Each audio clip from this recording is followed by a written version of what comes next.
Hello friends, আসসালামু আলাইকুম। আলোর দিশা ফেসবুক পেজের পক্ষ থেকে আমি মোতালেব আপনাদের সবাইকে জানাচ্ছি স্বাগতম। এবং এই ভিডিওর মাধ্যমে আজকে আমরা জানবো আসামের ধুবড়ী জেলায় অবস্থিত পাঁচপীর দরগাহর ইতিহাস সম্পর্কে।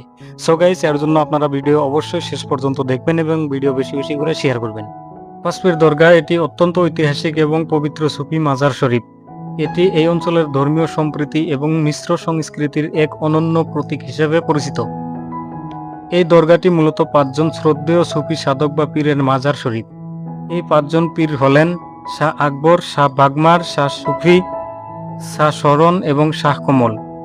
মুঘল আমলে যখন রাজা রাম সিংহ আসাম আক্রমণ করতে আসেন, তখন এই পাঁচজন সুফি সাধক তার সেনাবাহিনীর মনোবল বাড়াতে এবং আধ্যাত্মিক শক্তি যোগাতে তার সঙ্গী হয়ে আসামে এসেছিলেন। এই ঐতিহাসিক দরগাটি 1662 খ্রিস্টাব্দে স্থাপন করা হয়েছিল।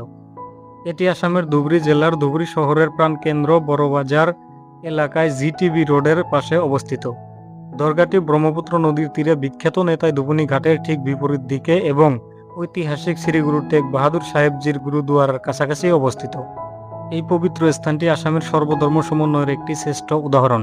জাতি, ধর্ম, বর্ণ নির্বিশেষে হিন্দু, মুসলিম এবং অন্যান্য সম্প্রদায়ের মানুষ এখানে পরম শ্রদ্ধার সাথে আসেন এবং নিজের মনোবাঞ্ছনা পূরণের জন্য প্রার্থনা করেন। প্রতি বছর এখানে বিশেষ আধ্যাত্মিক অনুষ্ঠান এবং পীর সাহেবদের স্মরণ উৎসব যেমন উরস উৎসব মহাসমারোহে উদযাপিত হয়, যেখানে দূর দূরান্ত থেকে ভক্তরা এসে সমবেত হন।